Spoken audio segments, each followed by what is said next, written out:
I'm coming.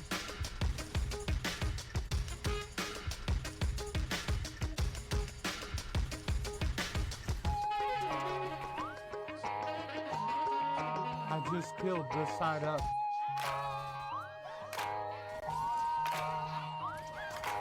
I pistol up the bitch.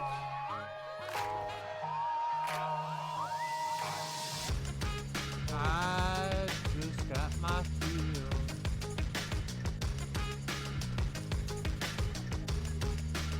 He's dead. Nice dog. Oh, yeah, boy.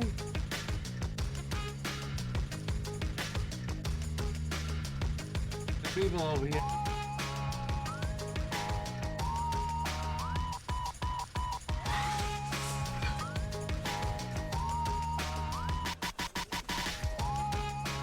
Shit. On down.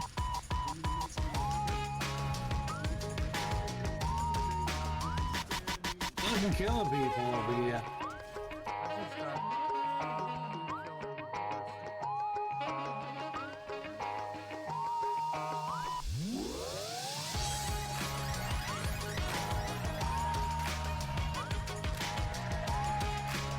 Get down.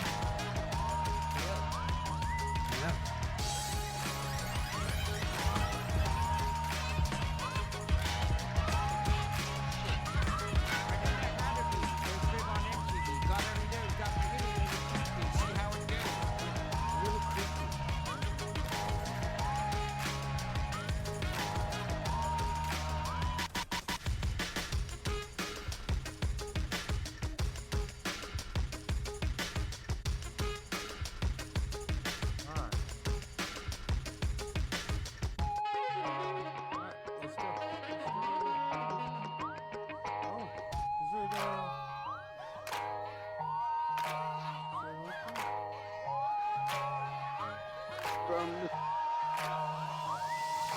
What happened? Here it comes.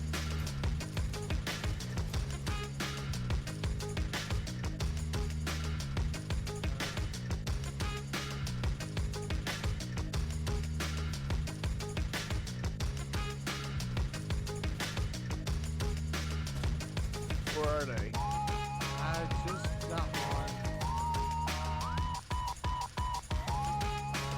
What's up, Queen Man? I will be here in just a moment. I am actually sharing out the stream right now. There's a combat and a striker.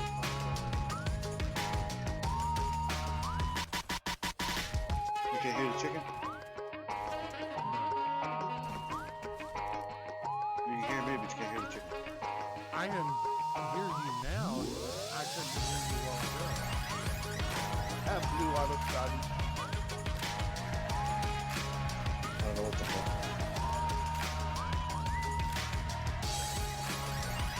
Ah! 4 for 4. What'd you win?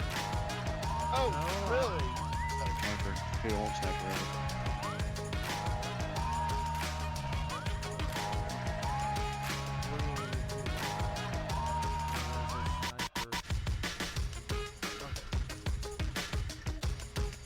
Six or seven of them.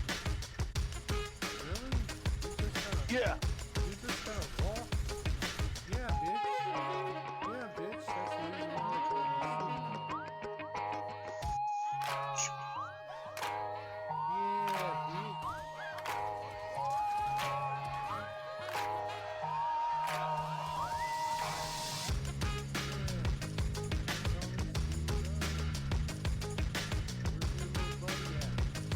I'm just gonna go for my cold, right? And now my mom's starting to have it.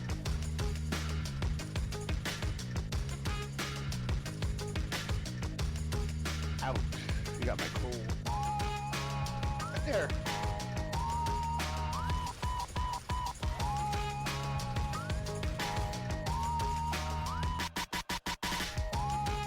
Thank you for doing all of that, Queen Man. I will see that you take down socials and Discord and links and everything. Hey, if y'all want to go and get on to my socials and follow me, go to killer.io/transgamerlive.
In a 4G inverted dive with a MiG-28. Yes, ma'am. Great, man. Real slick. Because you ain't,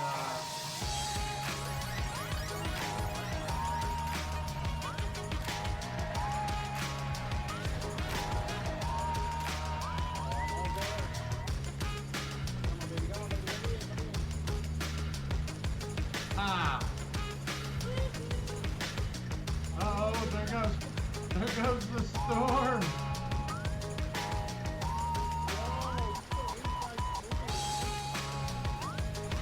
Oh yeah. Just want to manage expectations.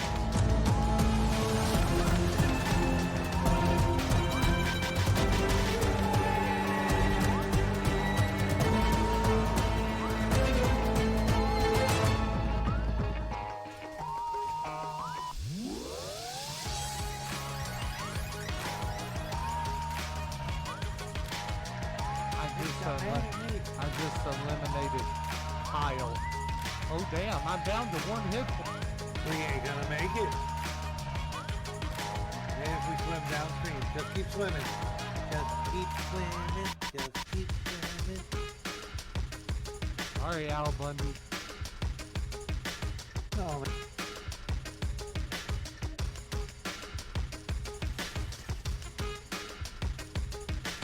I'm a-coming.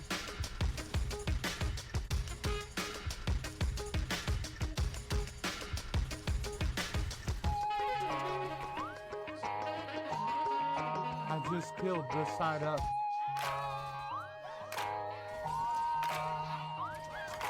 I pistol. What is up? What is up? It is Transgamer Live. And I'm hearing an echo because I have my phone on. Anyway, we are, it's a full screen worth of rules because that was a giveaway, sir. That was a giveaway.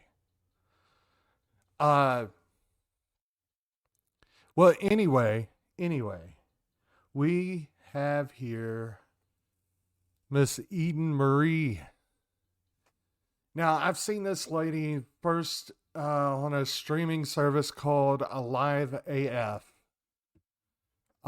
which now it changed names to Live It, and now 17 Live. We agreed just a while ago that it sounds like a underage female get-together. She lives in a city that never sleeps.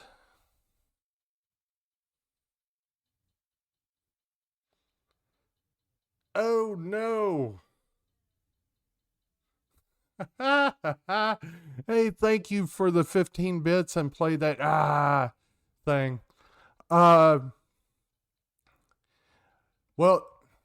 she lives in a city that never sleeps, and if it does sleep, it sleeps very little. Eden is into fashion, modeling, and acting. Whenever I first saw her, she was a waitress and a person that our first guest, Ollie Dream, told me to go watch. She's been fam to my stream, and I always love to watch her streams. Her husband, now that I got corrected, her father also corrupted her in being a 49ers fan. That's not good. We need to put her back into regular. So did you want to get in on the top 10 richest football teams and all right. All right, let's go. Let's view. Whoa. Hey, what is going on? I'm just going to call you GNO. What is up? What is up? Thank you for the air horn for 100 channel points. You can also redeem channel points to ask questions and stuff like that. My body thinks it had a full night's sleep after 40 minutes. Wake up in pain after 5 or 6 hours. Yeah, that's me. Well, anyway. Top 10 richest football teams. Let's go with number 10, the Denver Broncos. $4.65 billion. They're owned now by Walmart. Yes, they are owned by Walmart. I used to serve at that job, the waitress job. I used to serve the owners of Walmart, and they would buy very expensive wine. So that makes sense. They own the Broncos. They just own a little bit of everything. I feel Well, like. they just got the Broncos, I want to say, this year. So, Okay. number 9, It's acquiring things. the Philadelphia Eagles. $4.7 billion. Yes, Walmart owns a football team. So Russell Wilson is going to become Walmart's mascot. Oh my gosh. What do they not own? Probably, well, I cannot get into it on the podcast, but if you ask me on Transgamer After Dark or Late Night with Transgamer, I will tell you what they don't own, but they do sell. Anyways, Uh-oh.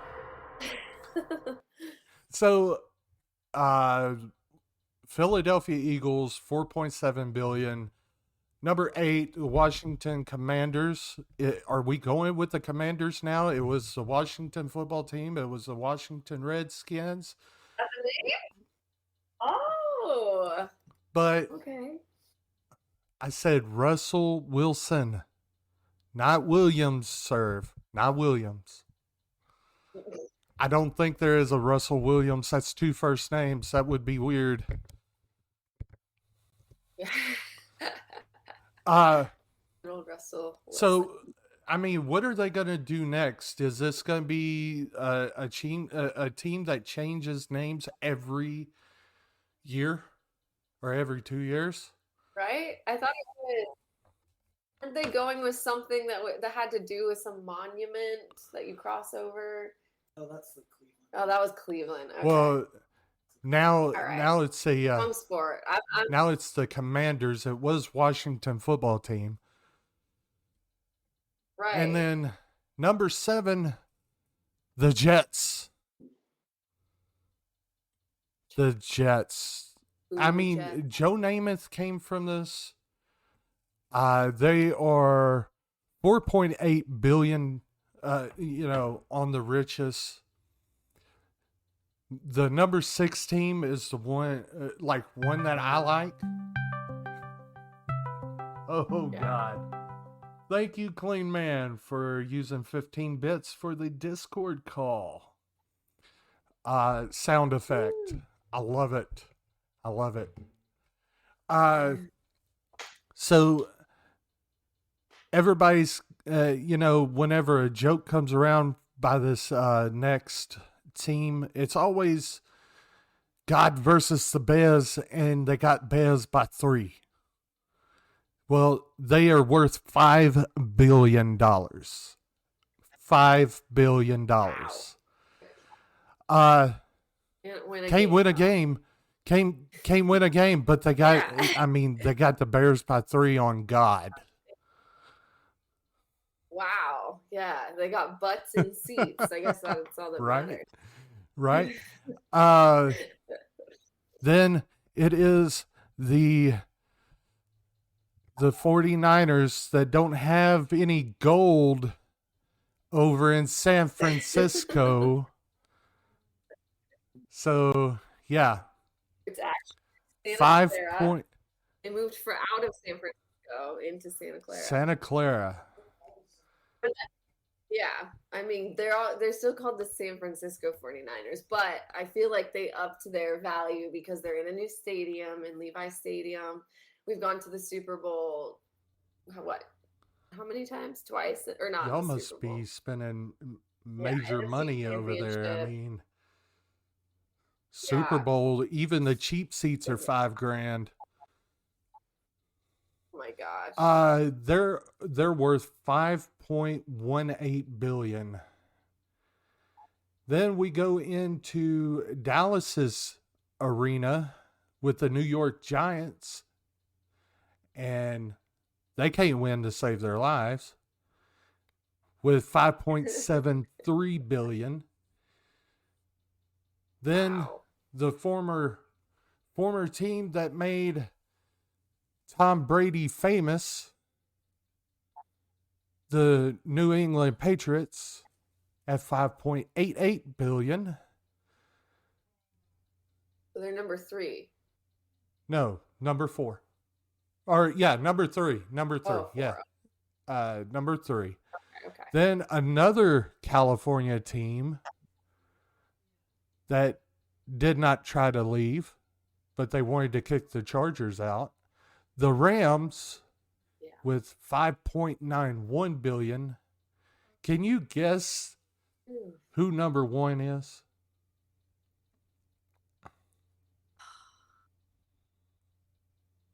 Either like the Packers or the Chiefs. No, not either one of them. The Dallas Cowboys. 7.64. Jerry's World is the best whenever you go to it. Wow. I've been into that stadium like 5 times, and it just gets, I mean, way better each and every time. You can boo the Cowboys all you want to. They're still my number one team. My number two team is the Bucks because they're pirates. Okay. And they love to plunder booty. I shouldn't have said that. That's It's okay. no. It's a joke, but it's actually their words. They love to plunder booty. Yeah. All right. Those are the top 10 richest football teams. What's up, King Petty'sworth? What is up? The Petty is here. How goes it? I am doing just fine. This is my friend, well, if I could point in the right direction, Eaton Marie. Hello. All right. This is something that I have no idea about, but Eaton's gonna probably, give us some knowledge on. She's gonna drop mad knowledge here. Let's say it like that. We'll see. We're shooting from the Top hip with this one. top Let's go. 10 fashion brands. Number 10's Armani. The brand value is $3.1 billion. Armani provides impeccable tailoring, glamour, and amazing dressing. Hollywood stars are most likely to be consumers of this brand. They like making suits, and the reason why Armani or whatever is because it integrates pretty much everything, whether it's clothing, sunglasses, leather bags, belts, glasses, shoes, perfumes, just everything. That's the reason why Armani's on the list. Windows error. Thank you. Number 9.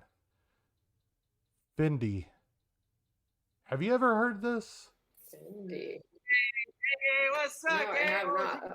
Something came up. Fendi, no, I have not. I know, no, I haven't. I'm not a big brands girl. I mean, it's, you gotta have the coin to get involved with those brands. So, Not yet?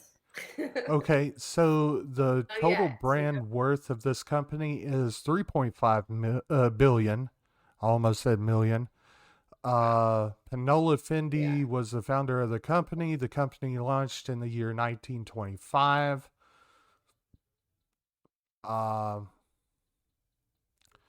Its production is world-class dressing, bags, and other accessories. 1997, there was a handbag series called the Baguette. The baguette, like spelled like a roll. Yeah. And becomes 9th on the list. And then the House of Versailles, or VER. Okay, there we go. Versace, yes. Total brand. I have heard of You have heard of Versace? The total brand value of this company is $5.5 billion. Its current revenue per year is about $1 billion. It's an Italian company. It was established in 1978. It's known for pretty much everything that comes to it. The next one is Burberry. Ooh. You know anything about this one? I know Burberry is they have a signature print. It's like a So it's kind plaid. of like it's Very kind of like classic. not Ralph Lauren, but Kind of like Louis. the ones who makes the knockoff Coach bags and stuff like that. A little bit, yeah. I mean, all of these big brands are knocked off all the time, but the Burberry it kind of reminds me more of like an upscale, like European brand that it's like a black and white plaid with tan and red. It's very classic. It's very just like, yeah, very designery chic. So the revenue per The snozberries taste like snozberries. okay, clean man with the snozberry joke. So the current revenue for this company per year is $4 billion. The company's worth, or the brand value's worth, is $5.87 billion. It's a British company. One of its most iconic figures was Audrey Hepburn. Right. They also have a expensive skincare range, like lotions and stuff. Ralph Lauren, number 6. Ooh, all American. Yes. Now, served with the only berries I know is elderberries. The company value's worth $6.6 billion. The revenue is about $7.1 billion per year. I'm not for sure how that's figured out. I would think that the total brand value would be a lot more than the company's revenue. Polo is another brand that's up under Ralph Lauren. Ralph Lauren is worn by several famous personalities around the world. Rumor has it, I even got a polo shirt in the closet. Wow. Yeah, Ralph Lauren also does the I don't know if he does it for summer, but he does the uniforms for all of the Olympians in the Winter Olympics. So everything that they wear in the open ceremonies for the Olympics, every single 4 years, every single time, at least for the winter, and I think maybe the summer too. He designs all of those. Really, that's something. Something I did not know. Yeah. So he's like the classic, because I think he came out in like 1967, and he's very classic, all American. He was kind of the white tee and the jeans and the things that are just very like classically America. So the Olympics puts him on to represent us. I mean, in the world. he's got like several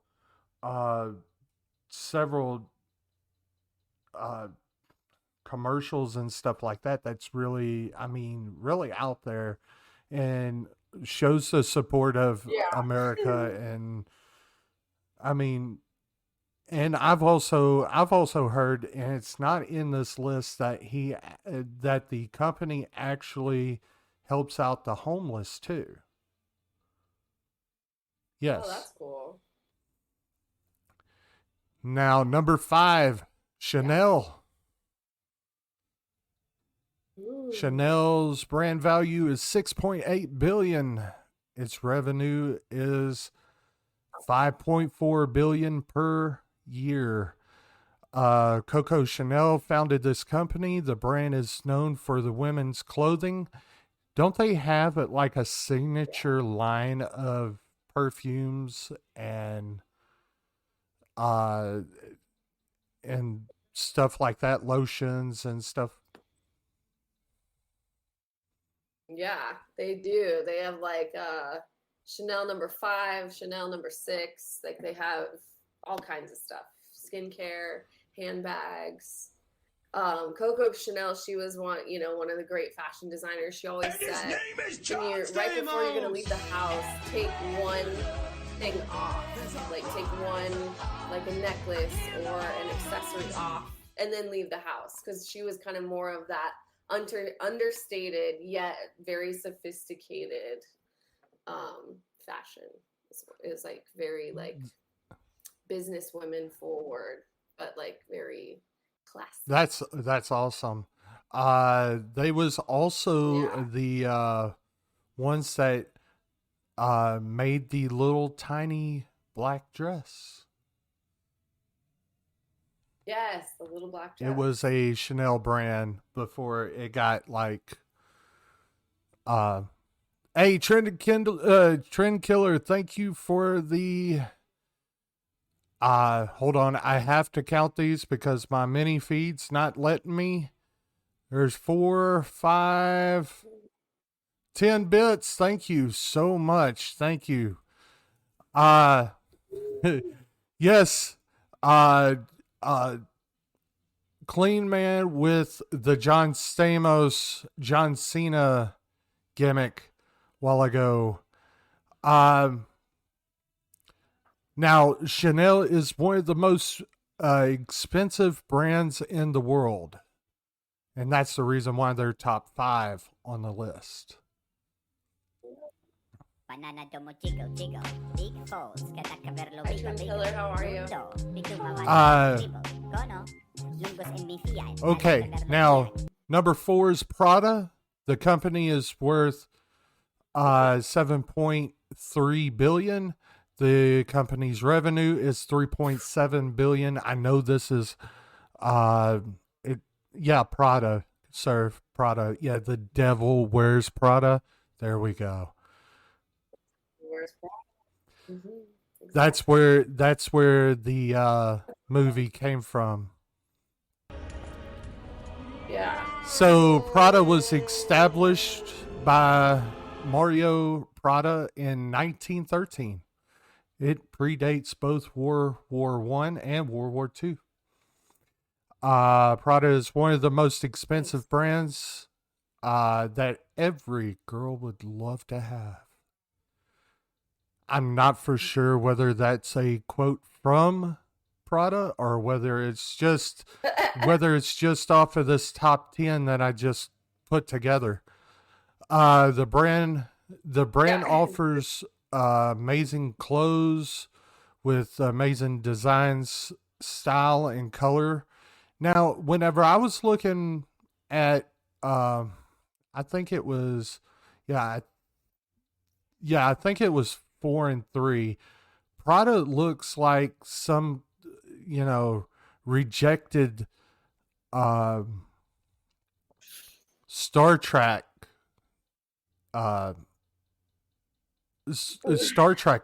brand. I mean, literally, you look. If they would have had it, they would have had like the little Star Trek emblem right there, and then they would be like, "Well, we should have used these 20 years ago." I mean, that's a. Oh yeah. Those are weird looking clothes. I mean, but the thing is that another one, this next one, looks like you're dressed up in a flag all the time. It's Hermes. Hermes. There we go. You must know a lot about this brand. Hermes.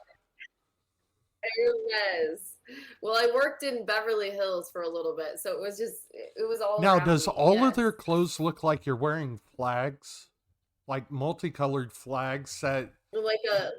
They're very loose and just breathable and stuff like that. And it's like if you run, it'll wave like a flag going around. So the company's brand value is 10.6 billion. The company's revenue per year is 5.3 billion. It was established. When do you think it was established? It was gotta be like, gosh, I don't even know. I think it was because it's French, so probably in like the 1800s. I think it was one of the first fashion houses. I think in France, wasn't it? Hermes is French. You was so close. You said 1800s. It was 1837 by Thierry Hermes. Okay. Oh, wow. Throughout the journey of 176 years, the company has been very successful. Hermes is famous for what? Scarves and bags, I think. Good Lord, you're on fire. You're on fire. It's famous for the Kelly bag and silk scarves. They also are experts on production of belts, men's and women's sportswear, riding gloves, and all. Number two, if you are not a rap star, you are a woman, you probably don't have this. Gucci. Ooh, the Gucci. Brand value of this company is 12.4 billion. Revenue for this company is 4.5 billion, and it aims providing quality clothing. Gucci is most known for producing clothes that is worth wearing for the red carpet. We'll get into this in just a little bit. Gucci was started in 1921 by Giucio Gucci, Guccio. Well, anyway, it's one of the most Gucci.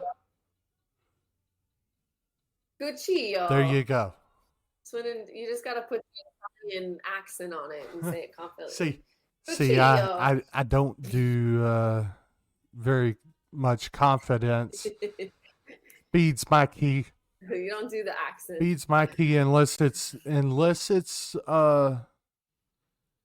what is that? Well, anyway, he's an actor.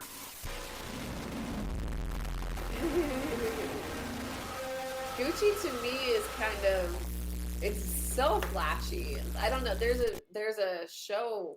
Is it a show or a movie? The House of Gucci that came out with Lady Gaga. I think it was like there's been a couple. I think it was a show. I really do. I think it was a show. It was a show. Yeah, and it was with Lady Gaga and Adam Driver. I never watched it, but I'm sure that would give you all the ins and outs of the By Gucci. the way, Clean Man, thank you for playing Xbox 360 Ear Rape. Ooh. Well, since I have my earphones turned down, it kind of not did anything, but okay. Number one. Can you think of number one? Who I have an idea. Just because it hasn't been said on the list yet, and it should be up there. What is your expert opinion on who is number one? I am going to say Louis Vuitton because On fire, I tell you. On fire. High-end brand. One of the world's most expensive. There we go. That's a new word. Expensive brands is Louis Vuitton. The brand value of this company has reached up to $28.1 billion. And the revenue collection for this brand is $10.1 billion per year.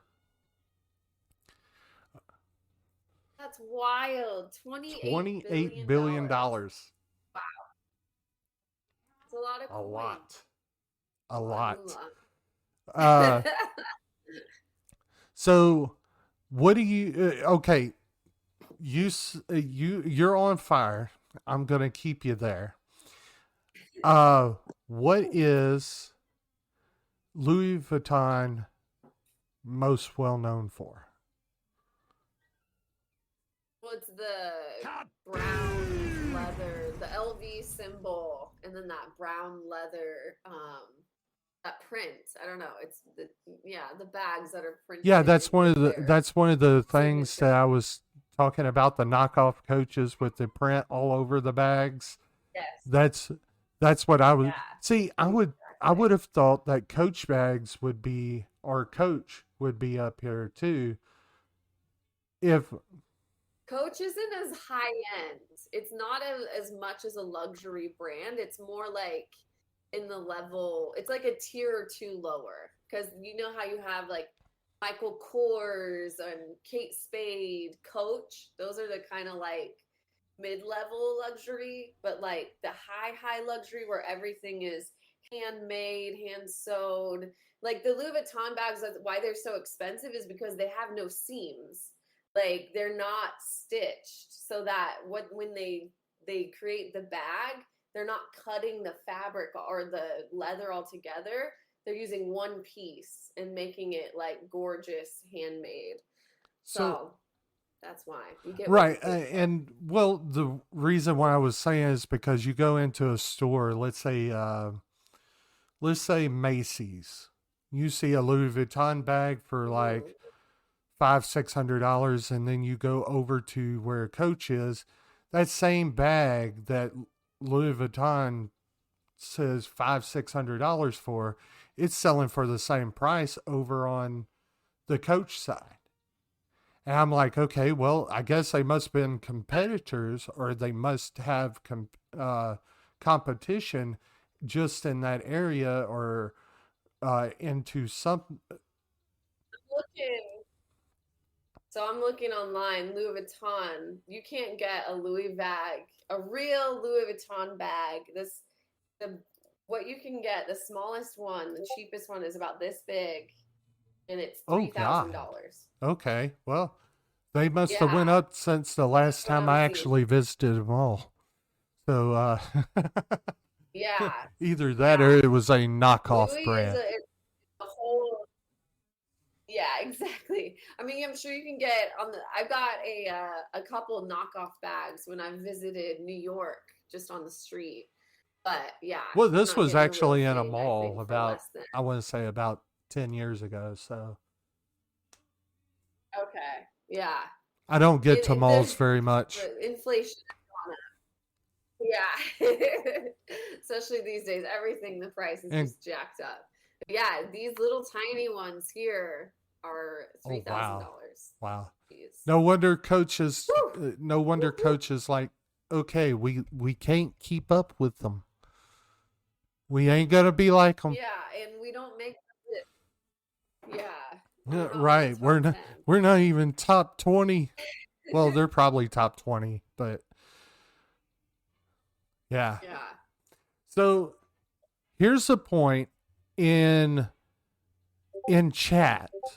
If you are planning on asking a question, we're at the question and answer time, the interview per se, with Eden Marie. So if you would like to ask questions, use channel points, or if you don't have enough channel points, because I know that we got a couple of people in here that just came in, more than just all you have to do is type in, I know which ones, who you are. So just type it in. I'll ask. Otherwise, you got channel points. Use the highlighter and highlight. Right now we do have a giveaway, Clean Man. It's once a month right now, but it's up to $50 once a month. Okay.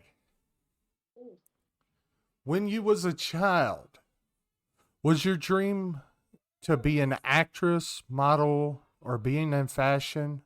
If not, what was that dream? So when I was a kid, I think I was trying to think about this beforehand, but my dream, I was a very ambitious child. I was a very imaginative child. It was my birthday this last week, and my dad shared a memory of me, and he told me that I used to get all dressed up, and we go outside, and I'd make him take pictures of me racing. So I would run towards him and I would like pose in like a running pose. Like that's to me what I thought fashion was at 2 years old, like a little bit of athletic fashion or something like that. So I had that where like I really wanted to just be like the center of attention all the time for sure. I was also the oldest, so I was kind of like the leader of my two sisters growing up. But so I really always did want to do that. But I also had like a couple other things in mind. I wanted to be a chef. I also wanted to be a lawyer, which I didn't know what that meant. I just thought it was something important and that would make a lot of money. So I was like, yeah, I'll do that too. And then a businesswoman. I just said, you know, I want to carry a briefcase and be a businesswoman. So those were my like top things. And so, you know, moving forward, I got into acting and modeling, and I also really love to cook, so that and I've always worked in restaurants, so those kind of things panned out a little bit, which is cool. Even the stuff. Okay, here's a question that's not on my questions, but you lightly touched in that you, for one, happy birthday. For number two, Thank you.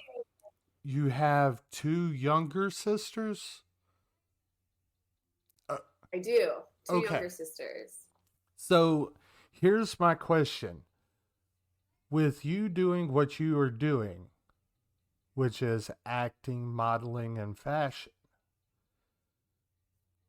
what is it that, like, in between, is there a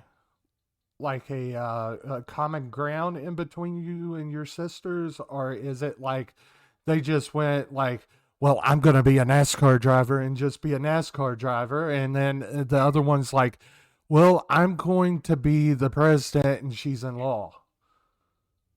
Or is there like a common ground, like they're all three of y'all are in fashion, or what is it?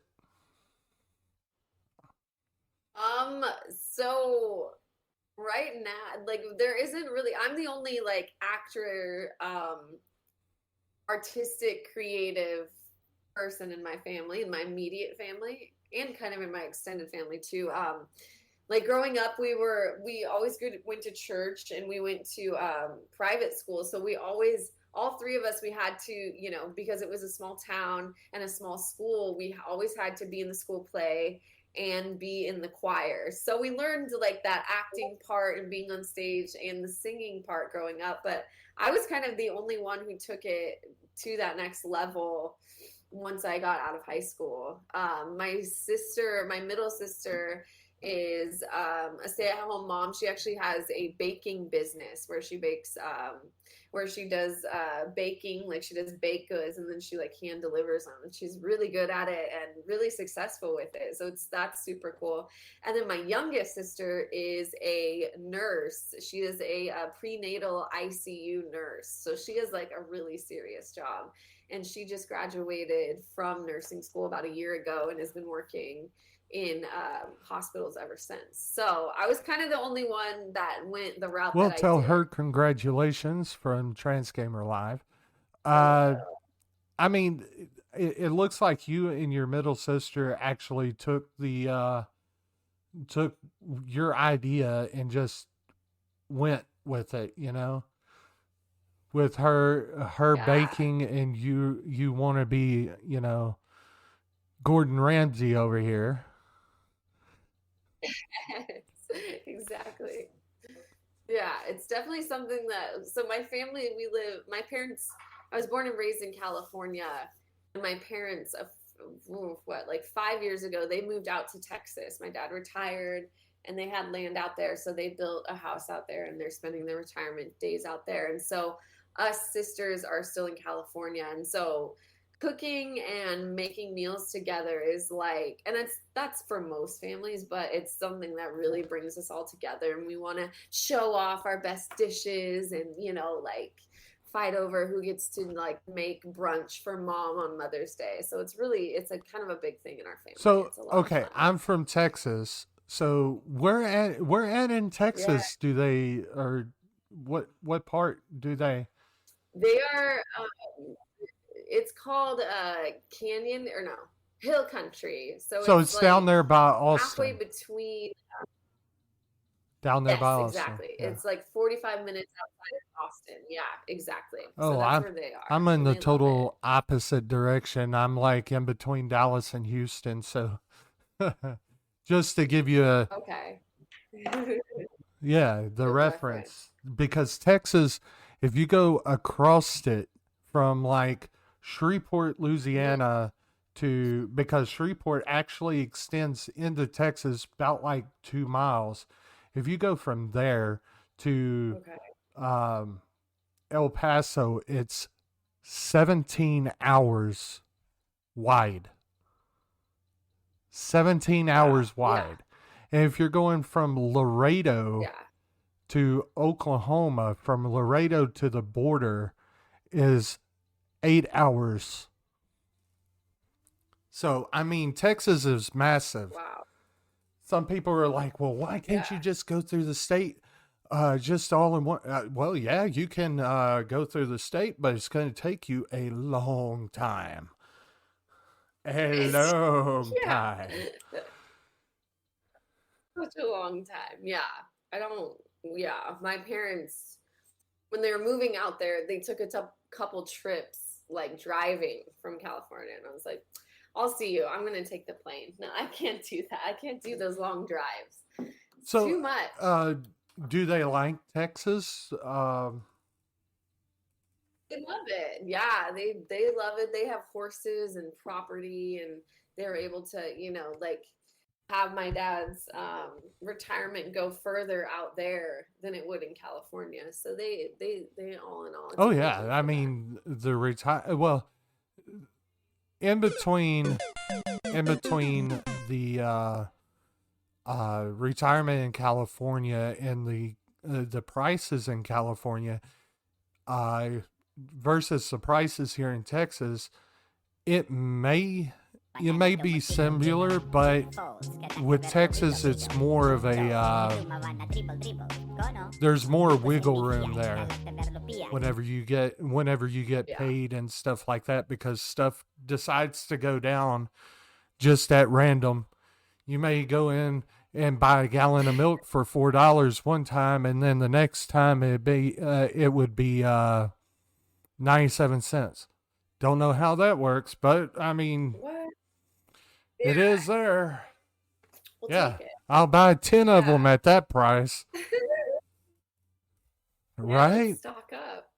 So, with you living in LA, what is the housing out there, and what is it like living in LA?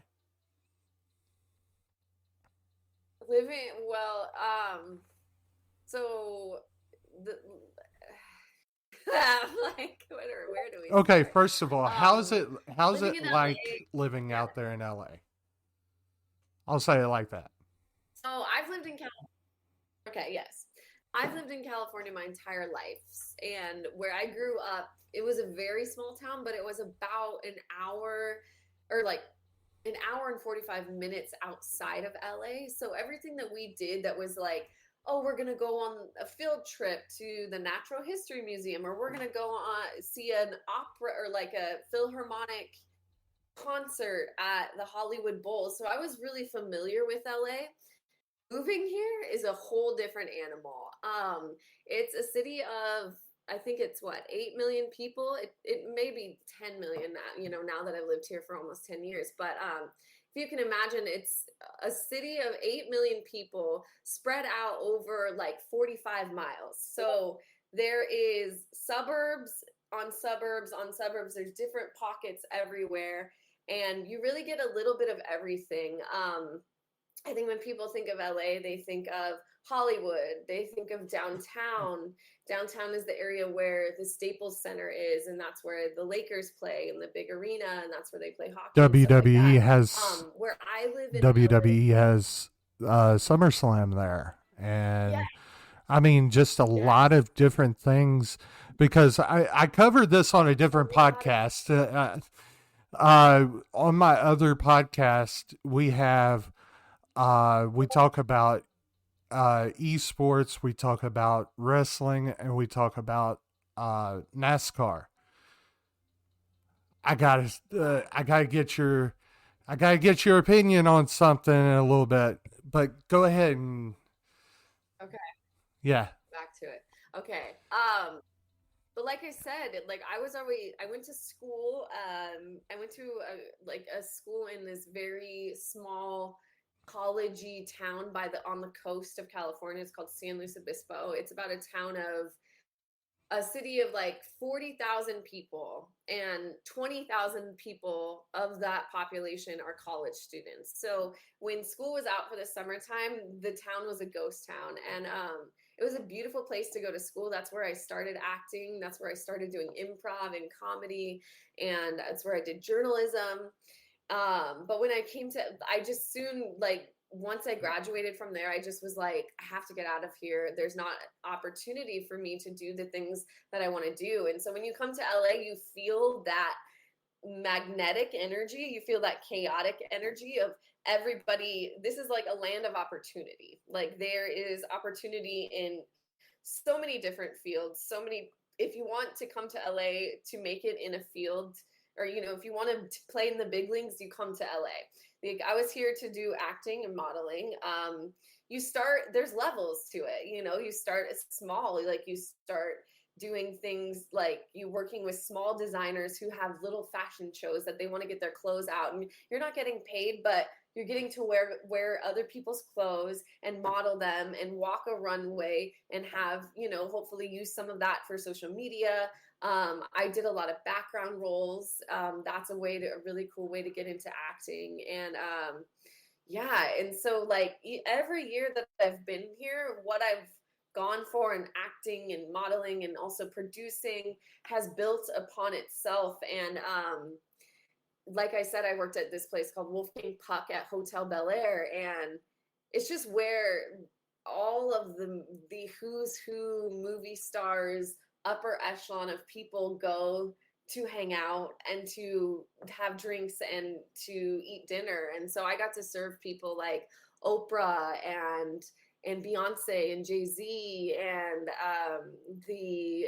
the royal family of Morocco would come and stay in the hotel, and we would serve them for the whole summer, every summer. And Brad Pitt, like all of these just huge people that you're like, oh wow. And working there for 4 years, you realize like I had to like get rid of this starstruck like nervousness within me, because it was like taking away from me doing my job. And I'm like, these people are just here eating food. And so it kind of brings it down to earth. Like, yeah, they're eating caviar that's $300 an ounce, and they're drinking wine that's $80 a glass. But, when you take those things away, they're people going out to eat, enjoying a meal with their friends. And so I think that way in LA is so interesting, because there's just so much breadth of different things. Like, the top of the top things are here: fashion, TV, film, sports, all of that. And like, as a waitress and server, I had like this little window into that, and it was really, really see,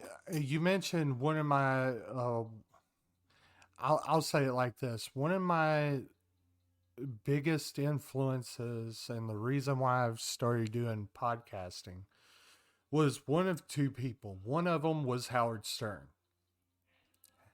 Howard Stern always had this radio etiquette that, he could reach out and make you listen.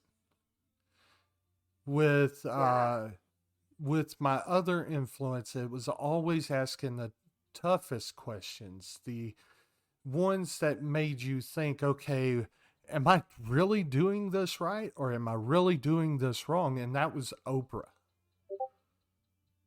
Whenever, I would love to, have her on the show. In fact, I've said this on Twitter. I would love to have Oprah on the show. Never did get anything from it, but it is what it is. I you gotta put it out in the universe. Yeah. If I manifest it, I'll try to get it. So, okay, living in LA, what is the housing Mhm. like? Let's say Right. a 2-bedroom, 1-bath apartment. You know, something not necessarily like it's something to be starter. You know, be a starter for. Right. Um, like how Like how much would it go so for, or you know? I would say to get something like that, it depends on the area. That's like I was saying, there's so many different pockets of like if you are down in Hollywood, and like I have friends that live in Hollywood and they are paying $2,500 a month in a just a building with bare bones. They maybe have a little balcony, but it's just that. They're paying like $2,500 a month for a 1 bedroom, 1 bath. But me, I live in the valley and I'm paying basically that same amount for a 3 bedroom, 2 bath with a pool. But I live in more of a suburb area. I don't live down in Hollywood, like 2 blocks from the Hollywood Bowl, like she does. I argue that where I live is much nicer, more peaceful, safer, cleaner, all in all, more peaceful. So it's really, like I said, LA is so big that it's a fluctuation. So you can get something in the valley that's kind of set a little bit apart, away from the city. Probably a 1 bedroom, 2 bath for about $2,000, and then get a studio that's maybe under 2,000. 2 bedrooms, you're looking at like 2,500. But that same thing, like I said, could go upwards of $3,000 if you want to live in Hollywood or if you want to live in downtown, close to the Staples Center or close to So one of those like bigger city landmark kind so of you would places. have to take out a loan each and every time to pay rent. Or just get the or just get the Yeah, OnlyFans that fired up, OnlyFans. There we what we were talking go. sell some feet I photos, thought about doing that. It just I think I we mean, all have, sell honestly. Like every sell prints of my thumbnail. I mean, actual thumbnail yeah. for 2K where I can There you go. move out there. Yeah. But I this is what I always say too, because I've had these arguments with my parents. Because they moved, like I said, they moved out to Texas to make their money stretch and stuff like that. Like I said, there's everything here. The limit on the money that the limit on the money that you can make in whatever specific field that you're in is so much higher than in Texas or in the small town that I was living in going to college, and there's also more competition. So if you want to be an interior designer, or like my husband, he's a graphic designer, you're going to make considerably more money to live in doing it in Los Angeles, because you can charge that premium rate because there's so much competition and the cost of living is higher. So the cost of living is higher, but also the amount of money you're going to make is higher. So it's kind of relative. So I'm fixing to try to close a rift right here. Which one was better? Your husband graphic designing or my graphic that I did for you? Oh, yours is great. There. I mean, Jared is a genius and he can make probably anything that you can, but yours There is we beautiful. go. There we go. Hey, so yeah. this must be Jared right here with this GNO.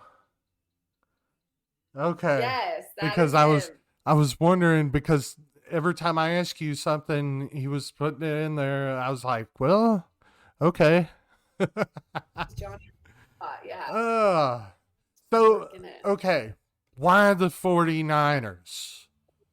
Why the 49ers? Oh my gosh. Well, I have to say, like I said, California girl born and raised. Growing up, my dad, he loved the team, and so I ended up like I said, I had only sisters, so none of us played football. No, he didn't have, a son or male outlet in our home to like build camaraderie with sports with. So he had me, the firstborn, and I was relatively interested in sports. So he just kind of like molded my brain and bought me 49er clothes and like, sent me to school in a 49er jacket when I was like 7 years old. And it just stuck. I enjoyed watching the games. And then when I was in college and I met Jared and I actually, my husband, we started working together at a seafood restaurant. And when we started to hang out and, realized there's a little bit more like romantic incline there. We one night we're Wow, like, chicka, okay, wow, wow. and for some reason, yeah, we're like, okay. It was important to him, very important to him, and he was like, okay, tell me your favorite football team, and I was like gonna say it, and he's like, okay, wait, let's say it at the same time, and I was like, okay, say our favorite team at the same time, and so we were like 1, 2, 3, and we both were like 49ers. And they were like, oh shit, okay. Like, so that was huge eye roll. My dad used I to love my your dad reaction used to to that. question my other brothers' wives before they met or before they got married. It's like, hey, who's your football team? Dallas Cowboys? You got it. You can marry them. Right. That was a All whole right. that Check. was a We're good. whole thing. Is like, hey, look, if your football team's the same one as mine, you can marry them and stuff. But I mean, do you know that Absolutely. there's better football teams out there? I mean, I mean, I I mean, don't. I got I another. don't. I That's mean, what I'm getting at. if it's the red, my football team would do good as yours. Tampa Bay. They're like orange. Orangey red. I mean, they was orange a long time ago, but now they got the Yeah. real color, the red. Plus they're pirates and they fight over booty. There we go again. Yeah, like No, all it's all joking uh beside, the 49ers, they're a good team. I joke and give people hell about, if they don't like the same teams I do, because my top 3 is Cowboys, uh uh Bucks and Broncos. So, okay. yeah. So, my grandmother got me into Broncos, and I've always been a Bucks fan because they're the Pirates, and we all know about that. So, uh, so what drew you into acting, modeling, and fashion? I think we hit on this before, but Well, I want the yeah. deep, sentimental answer that goes into books. Okay. Well, honestly, it's hard to even really quantify it. Like I said, growing up in church, I think that like there's always these opportunities as a very young child where they put you up on stage and are like sing or like recite a verse or like, and I always like jump like there was a I don't know, like the kids around me, like they would be like having freak out moments or moments where their parents would need to come on and I would be like, can I hold the microphone and say the stuff? And so I was always kind of the one that would want to be the MC or want to be the one that like, and now like Mrs. Carlson's first grade class is going to perform Silent Night. And like, I would always be the one who would want to do that kind of stuff. So And so yeah, would and you then would you open for Eminem?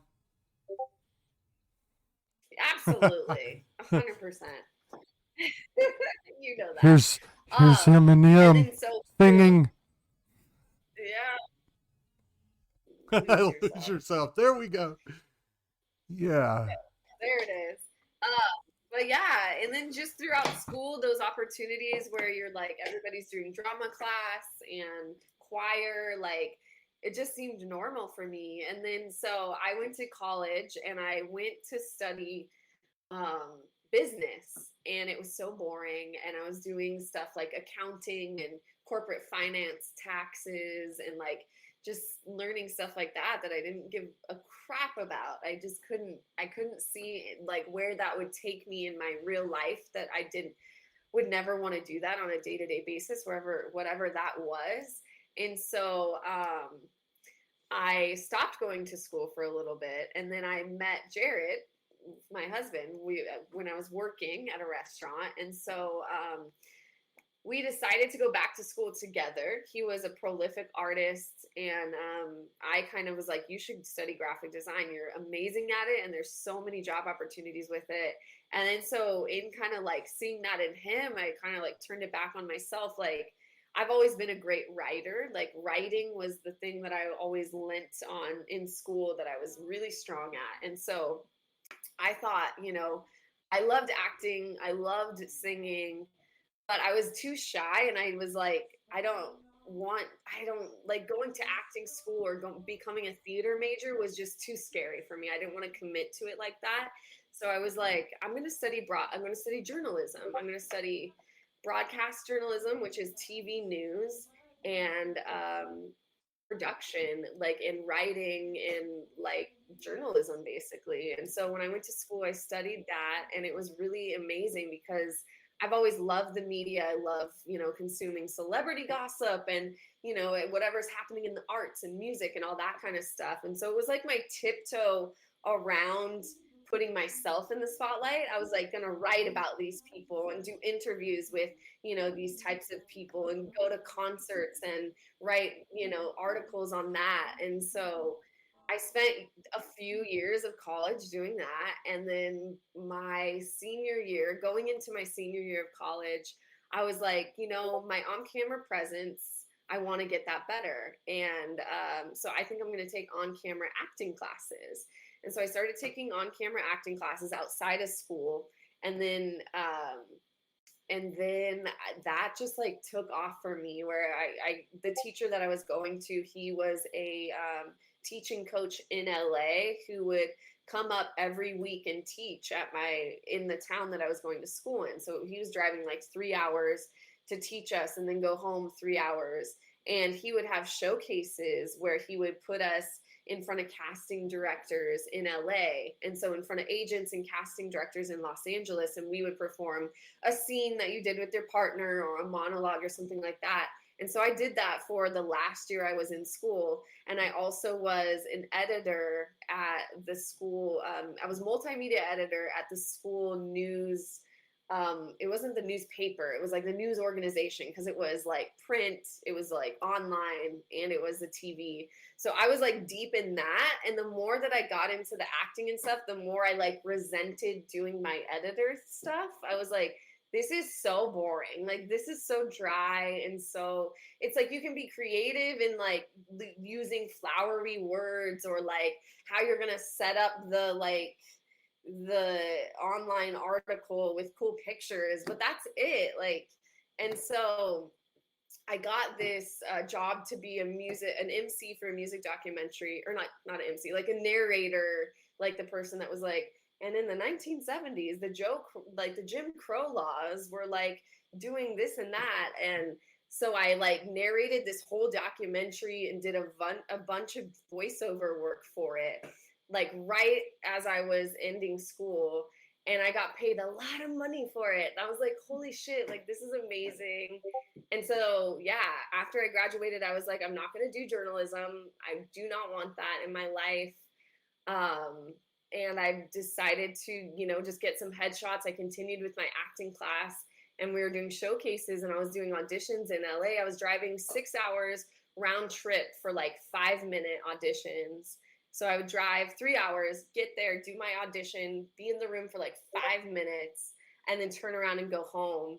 And I was doing that for about a year after I graduated. And then finally, Jared and I just decided that it was time for us to come to LA and really give it all a shot and be here where everything happens. And yeah, so that's kind of like the long-winded way of how I decided to be an actress full time. The modeling and stuff actually happened once I came down to LA. I was never really pursuing it specifically, but when I was reaching out to get agents and stuff like that, they were really interested in like seeing me do modeling. And so that was actually the first agents that I did get were 2 modeling agents that were representing me. And so I was able to really kind of get a taste of that and go on modeling auditions. They're called go-sees, where you meet with the designers. They sometimes they have you try on clothes. Sometimes they have you just walk back and forth, or they just want to see what you look like. And yeah, so and now, like, because I've been in LA for about 7 years, nowadays I don't do a lot of modeling stuff. Since the pandemic, I kind of like, I don't really know why, it just kind of happened naturally, but I've gotten in more into production and acting and comedy, so, and live streaming too. So Okay. yeah, that's kind of where I mean, everything came from. no, you're good. You're good. That's what I wanted. Just to tell you the truth, that's what I wanted. No, Okay, no, good. I like the long answers. I don't like the, hey, look, okay, all right. Right. No, I like to I know I how to like space. for my guests to actually tell it all. This is your time to shine. That's what I tell everybody. This is your time to shine. So whether Appreciate you give me an okay or whether you give me a 20-minute answer, I mean that's clearly up to you. it. All right. So you've see, whenever I first met you, you was on um a platform called Live AF. It's where I met Andrea, our first guest, on Yeah, another one called Facebook. We don't like heard of we it. don't like Facebook around here. It's fake book. So it goes along with fake news and everything else. So I followed her over to Live AF, and I was in where it changed from Live AF to Live It. And whenever I wasn't on, I was either on Andrea's stream or your stream, or there's another one of our friends called Blue. Was I was on Yeah. her stream. I mean, I literally lived myself on this app. Now, I heard that I well, you told me before we came on air, whenever I asked you, hey, do you stream anymore? You was talking about this app. What is what is Hmm. the app? The one that Yes. I'm on now. So it's called Pacocha. It's Pococha, and I mean, it's a live streaming app. It was started in Japan, and then they moved it over to the U.S. about a year ago, and yeah, it's just a really cool place. It's similar to all these other ones, but when I started there, I had taken because I started my live streaming career in July of 2019, and that was what you were just saying about when it was Live AF, and then a few months after that, it turned into Live It, and then I was on there basically from July 2019 to January of 2021. So the beginning of 2021 is when I kind of stopped doing live streaming, and then we focused on building, making our short films and stuff like that. What kind of short films was you in? So from that, so we made we made a mockumentary style comedy short film, and then we made a dark comedy suspense female driven short film. So it's an all female cast for that one, and it's a little kind of mysterious, has a twist at the end, but it's got some dark comedy to it. And so those were made under the umbrella of our production company called Starseed Pictures, which we started with my friend Charlie. Hello, Charlie XO. She was someone that I met on Live It when we started in July. We met at a mixer. This was all pre-pandemic stuff, and so when we met at the mixer in LA, we were like, "Where do you live?" And I told her, and she's like, "Where do you live?" And we found out we literally live like 3 minutes away from each other. So from that point on, she invited me over to her house, and we became fast friends. We started spending, like, the pandemic hit, so we were spending, every day together. We were like quarantining together. We started a live streaming show on Live It called the Eden and Charlie Show. I was there for the so number we did one. That. I think we did. Yes. So we did that, I think, the whole year of 2020. We started in the beginning, and then we went all the way through. And then so we, with our other two friends, because it's her and her boyfriend, and then Jared and I, and then our two friends, Jenny and CJ, who are work in the industry as well. So beginning of 2021, we basically, from idea, we built a script, did all the pre-production, we all acted in it, we did all the production, filming, editing, everything in-house with us. And so we did that for those two films. And now they're in the festival circuits now. So yeah, you can go to Starseed Pictures on Instagram if you want to see all of our stuff up there, because they're in the festival runnings right now. We can't post the full length videos online yet. So once those are out of the festival submissions, then we'll have it online. But yeah, so what?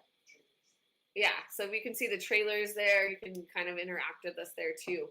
But so yeah, so basically I spent the beginning of 2021 doing that, working on those things. And then August of 2021, I jumped back into live streaming. I got an opportunity from an agency. They reached out to me for this new platform that was just starting. And it kind of, it reminded me a lot of Live It, but when I went to check it out, there were some familiar faces and some people who, like, from the Live It community and stuff, who just made me feel safe and welcome. And when I did my first test stream, it was like all of these regulars that I used to have in my stream all the time came in, and I didn't even know, I didn't have any promotion or really even know about the community. So it really felt like I was not starting at square one there. It felt like I was just jumping back in and obviously have to build, a new community, but there was a lot of people who came in and supported me before that were there already. So it was really cool, and it felt like the perfect place for me to kind of jump back into life. And what was the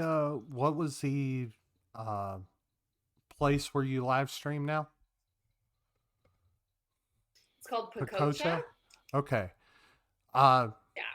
Yeah, we'll have links to I'll get you to send me the stuff over, and I will post it in the announcements along with the Starseed stuff.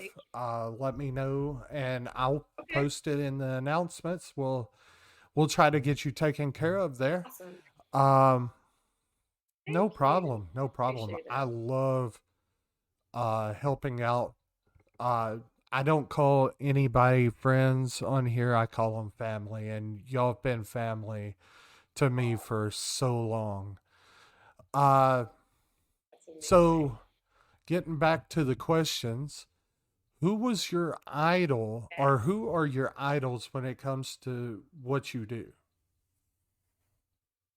Oh my goodness. So many, honestly. Okay, I'm trying to think. So I would have to say there's different categories for me because I have like business women and people that I look up to that are just like badass people. I think like Oprah would be one of those people. There are just other people like that I've met that there's this lady, her name is Sherry Lansing. She is the first female head studio executive in Hollywood. And so she ran Paramount Pictures for years and years and years and was the first female to ever do so.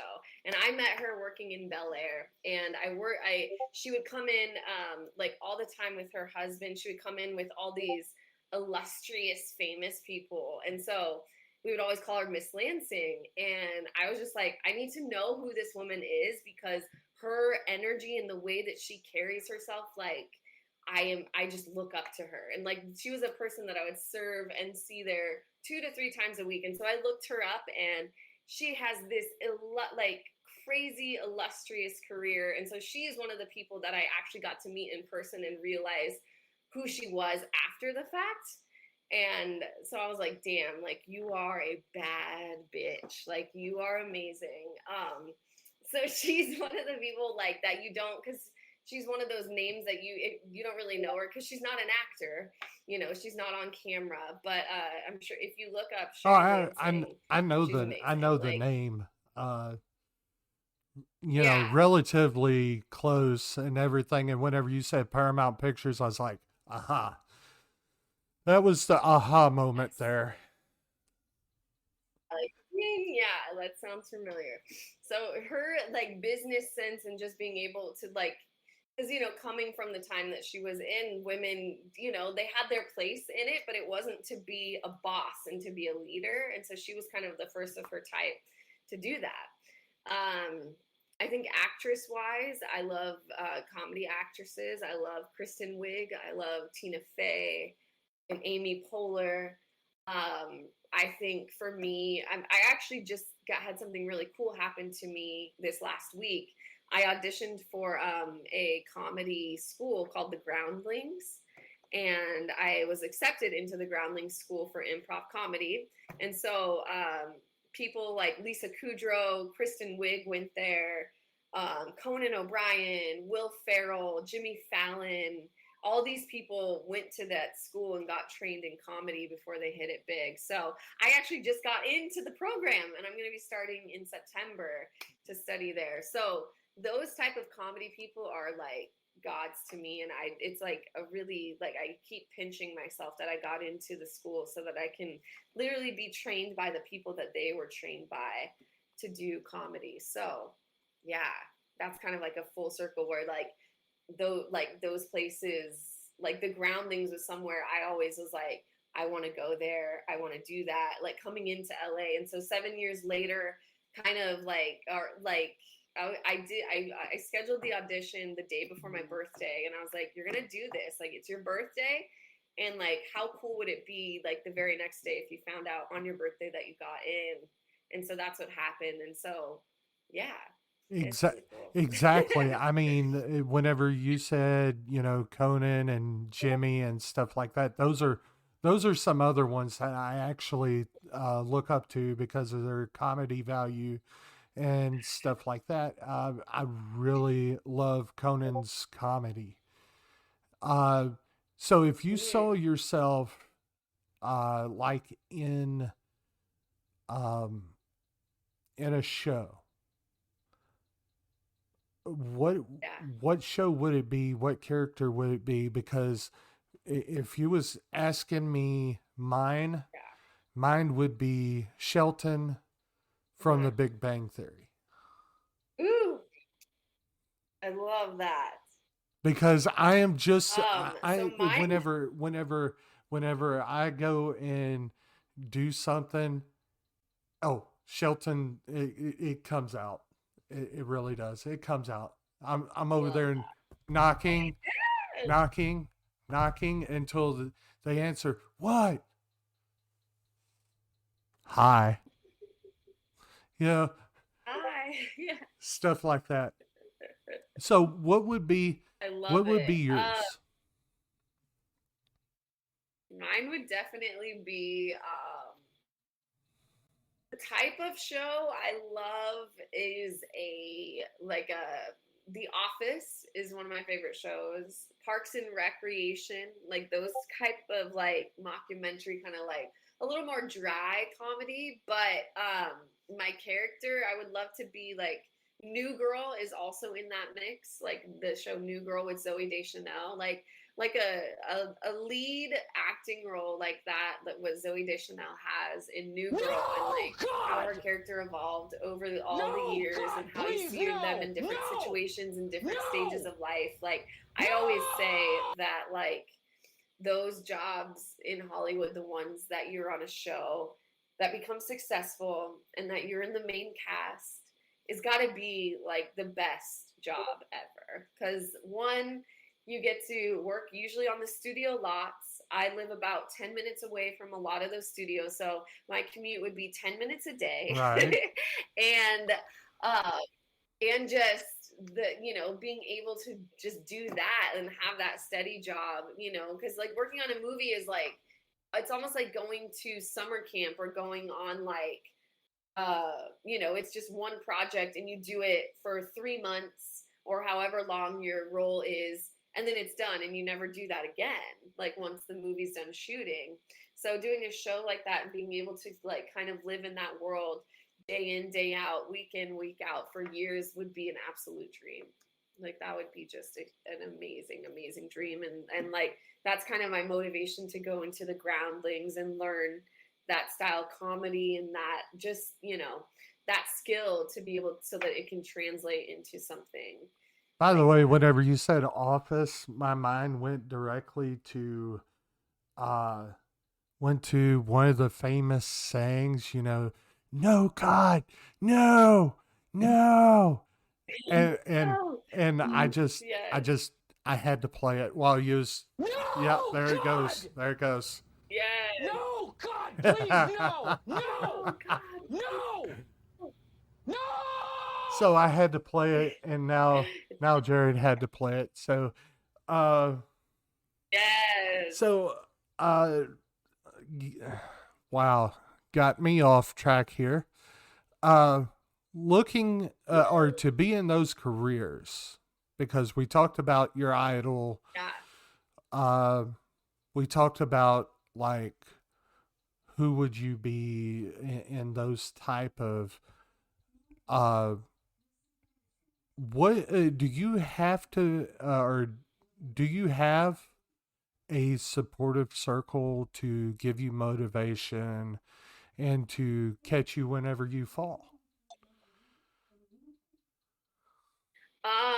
Yes. And I think now at this point in my life, I do more than I ever have before. When I first moved to LA about 7 years ago, it was just Jared and I. Like we had no family here. We had no friends here. And we were both working in restaurants, but really focused on the hustling of our careers and to get, kind of like do what we came here to do. And so doing the live streaming and starting that in 2019, just 3 years ago, meeting Charlie, meeting her boyfriend Andrew, and then meeting her friends. That was the first time that I really had created a group of friends that were doing the same thing as me. Growing up, even in college, like nobody had the same ambitions that I had. Like I wasn't in an area where people were wanting to go be a singer or go be an actress. They were more kind of doing more traditional style things like being a teacher or owning a business. And there's nothing wrong with those things. It's just like I didn't relate or have any common ground with those type of goals. And so yeah, now more than ever, I really, really do. Like in our production company, there's 3 girls and 3 guys, and we all just support each other in everything that we do. We do, our productions and things that we do together, but we also all have our own specialties and our own career motivation. So like Charlie, she's making she's doing set design for a studio right now that she's making sound stages and all these beautiful things, like set piece things, and Jared's helping her with that. I do acting and the modeling and also going into comedy. And so we all have like our hand in a bunch of different things. And so we all get each other. And I think that's like really like where I feel the most safe and I can explain it to. I also say my parents, I know that for a while they didn't understand or very much relate to what I was doing because it's not a guarantee, you know, like I said, coming to LA, it's like you're coming to play in the Super Bowl. Like you're coming to do acting and work in the entertainment industry at its very highest level. And a lot of people don't make it. But I think that they have seen me over the last 7 years work towards it and build on certain things. Like they see my live streaming and how that has grown my confidence. And then working with the production company. So they're actually, it kind of went to where when I first moved to LA, they were very questioning me and very kind of apprehensive. And they were like, their sentiment was like, yeah, go for it so that you can say that you did that. So that you can say that you can say that you tried. And I used to get mad at that. Like, I was like, so you say that I could try, like, I'm not going to just try and fail. Like, I'm going to succeed. And so I think that they, over the years, have seen my perseverance and going through ups and downs, that they trust and understand more of what I'm doing and are very supportive of it. And like, it's like I said, now more than ever, I feel that support because I feel like people didn't really know what I was doing and I didn't really know what I was doing. But like I've said, each, you know, month over month, year over year, I feel like that just gets honed in more and my direction gets stronger. And yeah, so it's really important to have that support system too, because it's a field where you are being judged by your looks. You're being judged by these intangible things that like, oh, well, it's just a certain energy we're looking for. and so it's hard to be like, oh, well, I wasn't the right energy. Like, what does that mean? Like, so it's really like when you get to a place where you understand it's not personal and that you are creating your artistry for yourself, I think it's very freeing. And I think the outlet of us doing the production company and being able to come up with our own productions, our own films, our own ideas, and being able to execute them is such a freeing position to be, because as an actor or a model, you're just to book a job. You're basically just trying to get people to like you. You get people to approve of what you're doing. And so there's a different energy when you're in the driver's seat controlling that. And it's a more powerful place to be. And so when I go into those actor settings as just the actor, when it's not my production, I have this kind of breeziness to me now, because I understand what on the other side of, well, if I'm not what they're looking for, that's fine. There will be the next role. Like, and so that's something that I really had to learn by living in LA. It will, you know, it's like I would say it will spit you up and chew you up and spit you out if you let it. I thought you was going. You can really. I thought you was going to go the whole Sandra Bullock thing off of Demolition Man. I thought you was really going to be like, what is it? What was it? She got like the sayings from the 90s wrong, and Sylvester Stallone's steadily, it's this way. And just it literally had to go in and explain it, you know, and in the middle, it's like, hey, what is the 3 seashells for? Okay, I didn't understand that one either. So, I mean, he asked Sandra Bullock that, and basically, yeah, I caught that whenever I was like 9 years old watching that movie. Nice. So, yeah, I mean, the reason why I ask, you know, having a supportive circle is because me being transgender, you have to have somebody there to get, you know, help you stay motivated, help you, you know, whenever you're down and you're fighting depression or you're fighting anxiety. You want that, catch me whenever I fall. And that's the reason why I ask about this, because I know in live streaming as well, whenever I'm having a bad day, I know my mods are there. I know that other streamers that, have gotten to know me, they're there for me and stuff like that. It's just like, okay, it's just like whenever I had my 1 year anniversary over here, I've been streaming for 4 years, but whenever I had my 1 year anniversary, only one person showed up. I was like, well, yeah, I'm kind of depressed on that, because because the day before I had 7 people. The day before that I had 10 people in here. I'm like, I'm steadily growing. And then on my 1 year anniversary, it's like everybody just left, and I was like, man, I'm really fighting depression. And I mean, my eyes was teary all night long and everything else. And I just went to bed. And then the next morning I was like, hey, look, this is the day after the celebration. And I put it on there, get your asses in here. And I had like 10 people in here again. I was like, I know how to get y'all in here now. So, I mean, that's the thing about it, is that, I know with other places, you have to have that support system and stuff like that. And whenever I was in college, I did acting, I did all of this and everything else. And basically I learned guitar. Like I said, I did acting with college, with high school and stuff like that. And I was always the comedian in class. So I was like, yes, let's do this. I got you. That's awesome. And stuff like that. And we'll get that afterwards, Trend Killer. We'll get her links. We'll post them up. We'll get directly to them.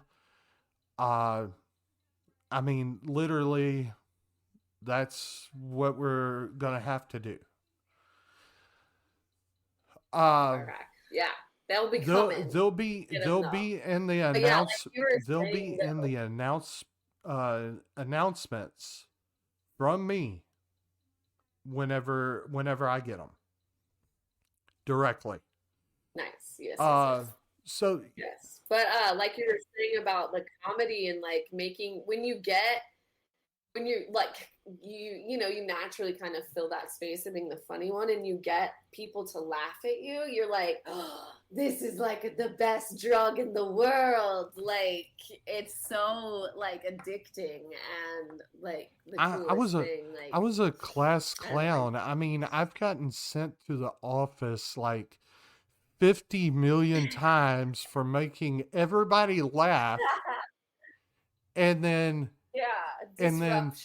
being sent to the office because I was disruptive.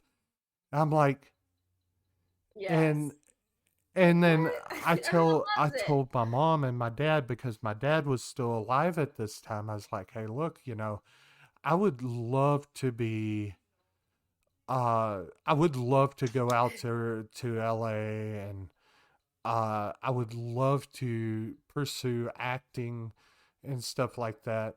Now, I've gotten into some minor films and stuff like that didn't pay, but then I've gotten into some some commercials that didn't pay either.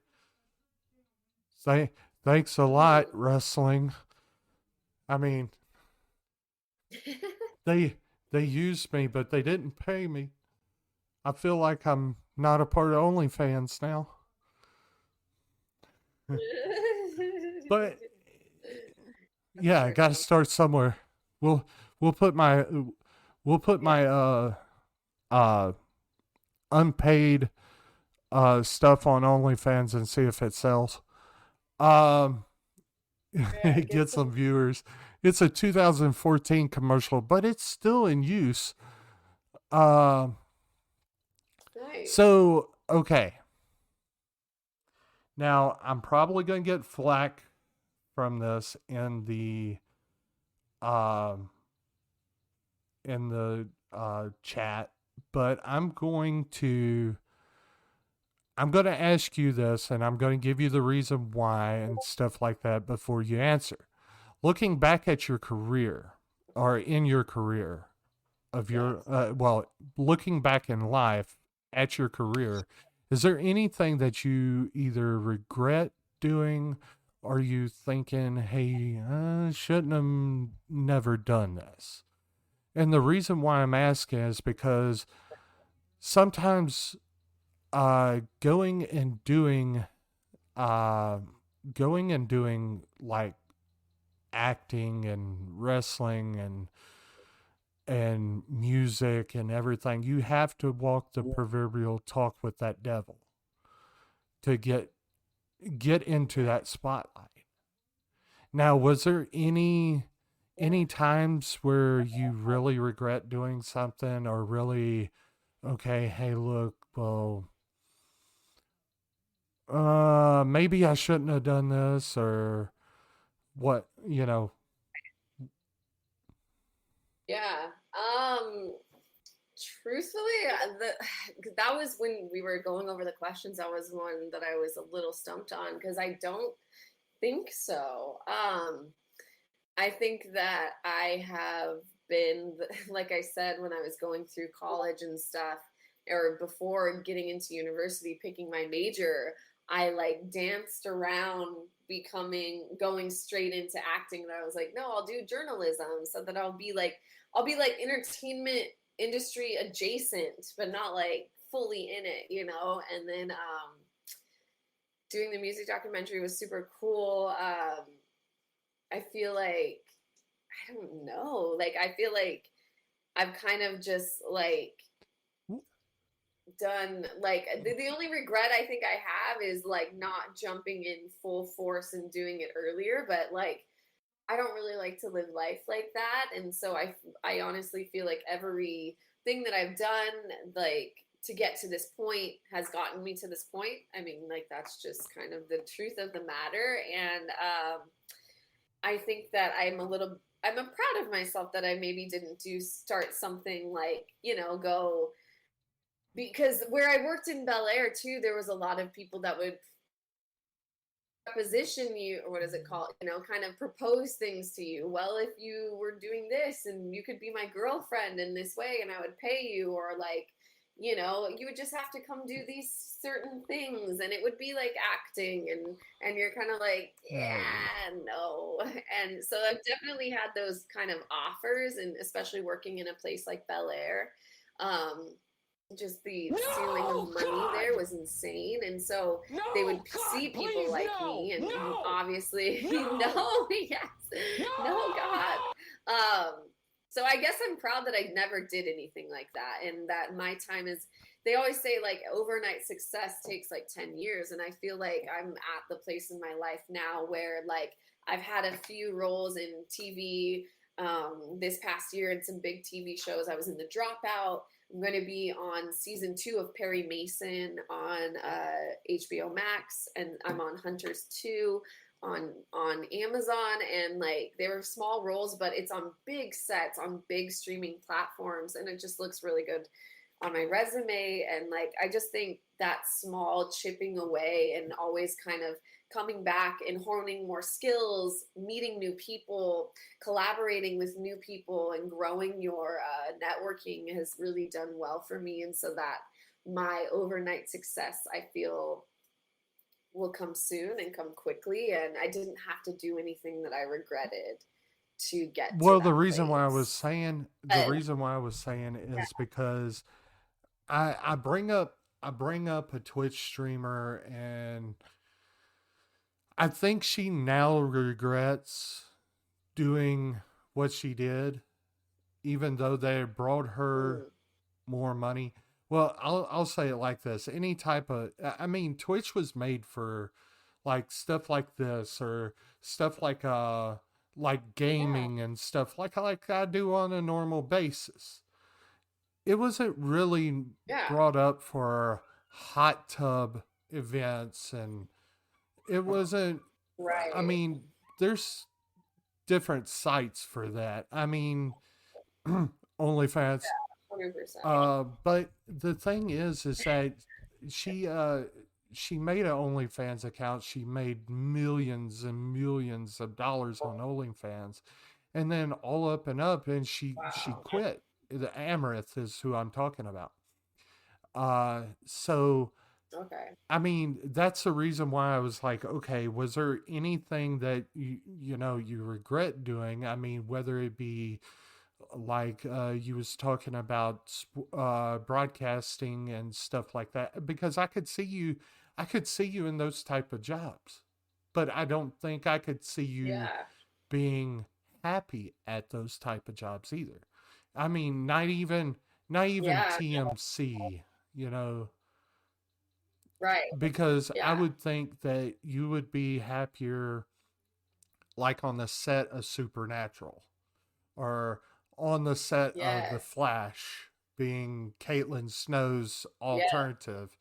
I mean, the thing Yeah. is that I see stuff like that, and Right. whenever uh you know I ask those type of questions, because I just, sometimes, yes, to be in a set of movie, like on a movie or on a show, sometimes broadcasting can come into uh to help out, because what if Right. they put you into a Ron Burgundy-esque uh Yeah. show, and you're basically uh I don't think so, Dale. I don't think so.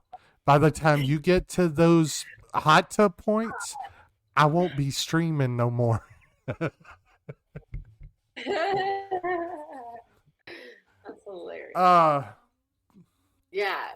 but the thing is that it's something that you had to walk and talk with the devil just to further your career, just to make sure that you had that type of knowledge, or Right. because I know on the set of Top Gun, Tom Cruise had to go and learn how to fly a F-18, had to learn how to be a soldier, Yeah. had to learn all of this other Yeah. before uh before trying to you know uh act in this movie. And just like with the Mission Impossible series and stuff like that, he had to go and, I mean, basically look at different other types of spies and spy groups and stuff like that, and actually learn how they lived and stuff like that, just to do that role. Did he enjoy it? Probably not, Yeah. but Yeah. it furthered him in his career. Absolutely. And I think too, like, just like you were saying, those things that like that's where I kind of feel fortunate where I didn't go straight into acting because like you said, I learned a different skill. I learned production and I also learned how to present myself in a news style. Like, like a news anchor style. And when I started taking acting classes in LA from big acting coaches who coached people who are working, like who are acting in Oscar nominated movies and big TV shows. They were like, the best thing you can do as an actor is get life experience, do different Right. things, feel, the best thing that you can do as an actor is go get your heart broken and feel how that feels Mm-hmm. like, or suffer a loss, and it's like, don't do it for the sake of, I have also had friends who do crazy shit in their life for the sake of their acting career and weird stuff so people can go off the deep end with it. But to be an actor is to be someone who represents, who can tell a story through their body, through their voice, through their expression, and through emoting. You know, it's like what you're doing is you're presenting a story through your body and through connection. That so the more you can be in touch with yourself and how you express emotion, how you feel emotion, and then you can bring that out and present it in an interesting way and make people feel something, because that's all it is at the end of the day, you know. And people can be an actor from any age group, any walk of life, like you said, a soldier, a business person, a doctor. All those things are encompassing of what an actor needs to learn about to be able to do it with knowledge and skill, and authenticity is really what it is. Authenticity at the end of the day is, you know, like, yeah, there's going to be things where you're going to get passed up on a role that you might be really best for, but this other person gets it because they have 2 million followers on Instagram and you don't. And that's just is what it is. And that's also the business side of it. And that's also kind of like tying back to what you were saying, you know, these people who do live streaming and they kind of tailor their things to what's popular or what sells, and sex is a lot of that a lot of the times. But it's that very fine line of walking, what do people really like from me that I'm getting good responses from, and also what do I want to bring, because I deal with that in my live streaming too. I love to cook in my stream. I love to do other, like, yoga. This is like a great example. I love to teach yoga on my live stream. Those are my worst streams I'll ever have. The least engagement, the least donations given, because I'm back, you know, like 5 feet away from the camera worrying about my yoga routine. And I'm not sitting here connecting with my viewers and, you know, really feeling like they have my one-on-one attention. And so I've had to adjust even that with live streaming. Well, okay, yeah, I don't do yoga on stream anymore. And when I cook, it's something that I can do like just kind of offhanded and be mostly like this. So I guess in that way, I have a little bit experience with that. But yeah, a little tangent. Hey, we love tangents. I mean, I tell you right now, my last podcast we had, like, we went on for like 3 to 4 hours. So I mean, tangents are good. So Nice. yeah, that's one of the reasons why I really ask you about, you know, what did you regret anything or anything because of the life experience. For me, I get my comedy just because of life experiences and stuff like that. Like my back surgery. I mean, I go, you know, I could say a million and one things about my back, but if I use my back surgery and say, okay, well, it looks like something else, and I'll tell this joke on Transgamer After Dark or Late Night with Transgamer. I will tell you that, but I'm not going to tell it here. But because it gets a little rude. It gets a little dicey there. And I've learned to where I can throw my voice. I've learned, you know, like I do Sean Connery very well. You know, that whole thing. And then I've gotten to where I can do kind of sort of Jack Sparrow, you know, type voice. But you know, I've learned some things, but I mean, what is some advice you would give to someone who is trying to be an actor, an actress, a model, or just being in fashion, period? I would say someone who wants to be in entertainment and acting, modeling, singing, dancing as well, fashion. Those are all super creative outlets and super creative professions. But also just kind of like the sentiment that we're talking about, to do it professionally as a job and support yourself at it. You got to learn the basics of everything. You got to either teach yourself.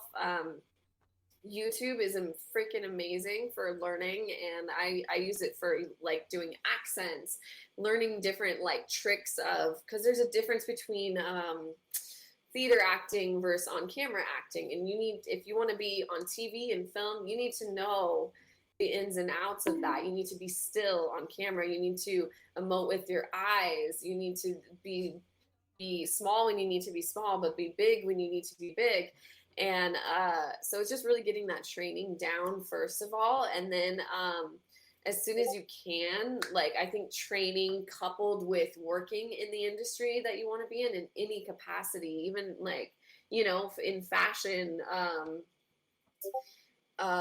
working for a designer, like, or being a designer's assistant, anything that puts you in that world, that you can maybe even just start at entry level or find somebody who's further along on the path and learn from them. Like, that's to me is like the really big thing. It's like doing independent learning outside of yourself from a mentor, from a teacher, from somebody who has been in the acting world who now teaches, doing that, then doing the actual work. Because there are some people too that just go train, school setting, acting class setting, that never even ever can like translate it over to what it's like to be in an acting job, because it's a completely different thing from performing in an acting class, then being on set all day long and waiting for your time to act, and then acting for a camera in front of all the crew and all the people. It's a completely different thing, and nothing's going to ever prepare you for that except for doing that. But I think the one thing I'd have to say, like all those things, but like the principle of it is find someone that you like admire that's further along in what they're doing, that what you want to do, and they're further along, they're a few steps ahead of you, and just like learn from them, cling to them, be like a little barnacle on their ship, and don't be annoying, obviously, and like have it be a reciprocal relationship, but it's always being around people who are better than you at what you want to do. And so if you're around a group of friends where you're the best and they're all kind of like, not at the same level as you, that's not going to grow you. Like if you're the one person in a group that you feel like, oh wow, these people are all great and I'm a baby, stay in that group and you'll start rising to their level. And that's just about anything in life. The company that you keep is what you're going to be like.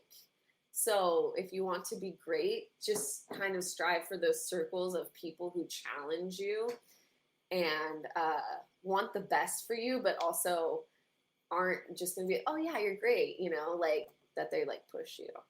This is the reason why I have her as friends, because she keeps, whenever we talk, we have these type of talks. Whenever we don't talk, I mean, it just builds up. So,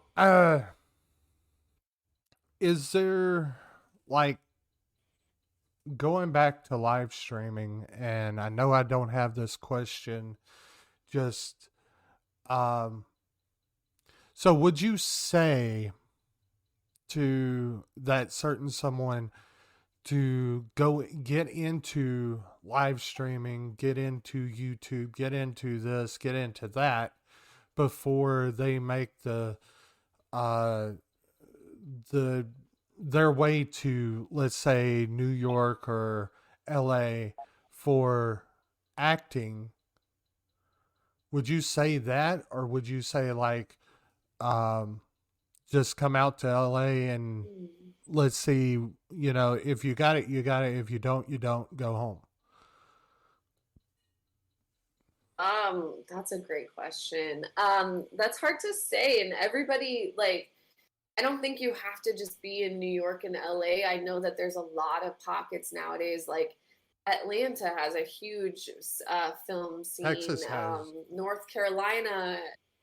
Texas, Austin is full of a lot of creative people. And so I think that if you get to a point where you're living, if you feel like you are a big fish in the small pond and you've kind of reached your ceiling of where you're at, then I would say yes, then move out to somewhere that's maybe more metropolitan. And, it just depends on your setting too. It's like, it's not that LA is like you have to come here and it's the end all be all for everything, because maybe it doesn't work for you and in that moment. And if you were to come out to LA, you'd be stretching yourself way too thin, and once you get here you have to work all these odd jobs, and it's really hard to focus on your career because it's expensive. Like like we were talking about, it's freaking expensive to live here. And so if you don't have those means and that setup where you can support yourself and focus on your art and your craft,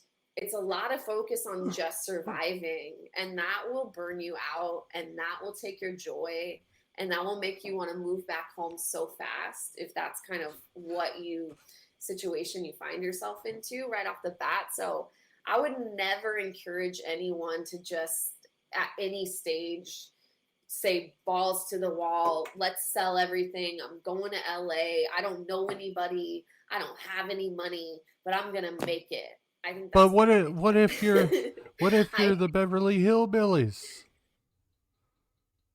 They moved from Kentucky to they moved from Kentucky all the way over to LA to Beverly Hills. I mean, they had oil money. They had that gold oil money. If you have that oil money, do it. But I think you got to be smart with it. And for me, because I had lived in LA, where I lived when went to college, because it was coastal and it was beachy and collegey, it was very high living expenses up there. So coming down here, it was like, it's kind of the same. And you could just make more money here, and there's more opportunity, more jobs. Like I said, I would just say, like, until you become that, like, if you're in a small town and you become, like, you've done every community theater class, you've done every play, you've done every you've hit all those outlets that you can hit, and there's no more, then think about expanding. Then move on to a bigger city. Doesn't have to be LA right away, but eventually knowing that it was there. Like LA, if I lived in, if I was from middle America, it would be hard. Because I lived in California already and I was only 3 hours away from LA, the LA move was like, and I had family who lived here that we lived with when we very first came here. So I had like that safety net a little bit. Fortunately, not everybody has that, and everybody has a different story and a different road to go down. But it's no joke. It's no joke whatsoever. By the way, that's the same 2-bedroom, 1-bath apartment that you would live in LA for $2K. That's what we discussed earlier. You know how much it is here? $700. Oh my God. Dude, that's how much I paid to rent a room in a house in college back in like 2012. So it's crazy how okay, we have 1,500 miles in between you and me, but it's crazy how different the prices are according to where you live. Even in New York, whenever I was talking to Allie, I didn't ask her what prices are up there, is because I already kind of knew.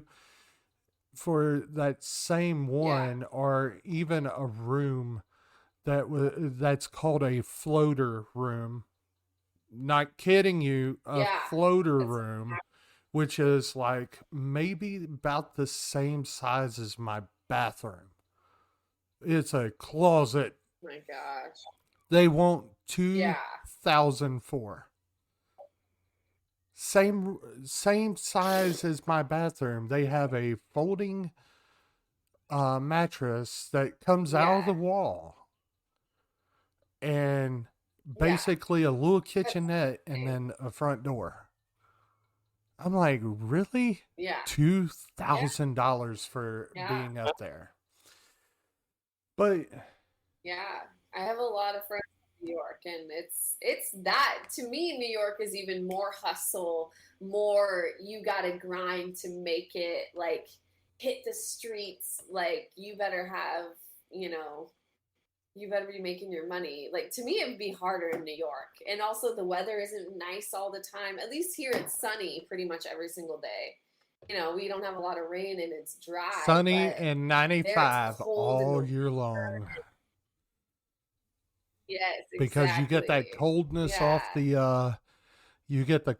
off the ocean mixed. I mean, there's only a couple of times I've seen LA in fire, but really more than but yeah, literally it's kind of nice over there in LA.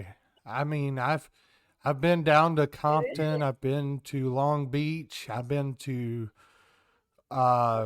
River whatever whenever I was driving a truck. I mean, literally it's nice. Now whenever you get in Arizona, it's hot as hell. But I mean, really. So being at the interview, or being at the end of the interview, sorry about that. Being at the end of the interview, I always ask my guest, where can we find you? What can we, what are you working on? I mean, the camera is, well, literally yours, but I mean, it's the same thing if you went on the Hot Ones. Go. I was gonna say, sounds like the Hot. I mean, we don't have 10 wings, and if we did, I would have asked. No way. So whenever, I mean, the camera's literally yours. Tell me where you can, where we all can find you, and stuff like that. If you have a link tree, or if you like, or if you have a pillar like I do and stuff like that, let's know. I should. Okay.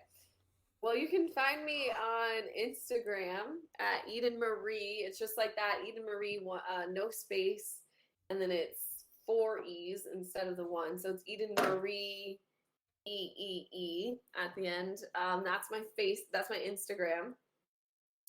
You can also check out our production company. It's Starseed Pictures, all one word, on Instagram as well. It is there it is. Yeah.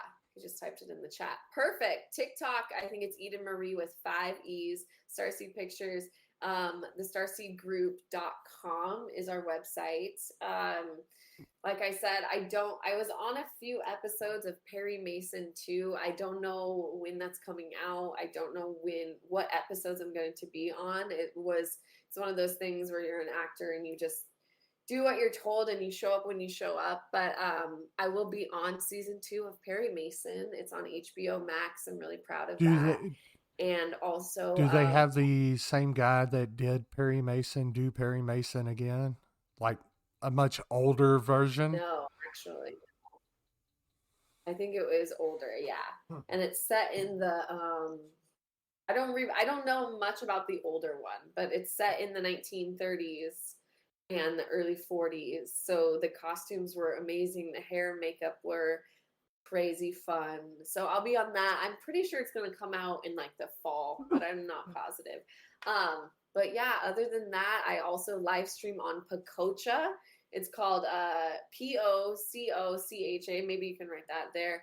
And my name on there is Eden Marie as well. And I am on there is where you can probably more consistently catch me. I'm there live 3 to 4 hours a day during Monday through Friday. Sometimes I'll do a a Saturday stream or a Sunday stream, but basically during the week I am streaming about 3 to 4 hours a day, and you can catch me and come hang out with me in my lives. It's pretty fun. We just, goof around and have a really good time. You'll kind of probably see more of my wacky, goofy personality when I'm streaming. So this is it's the fun most time. serious.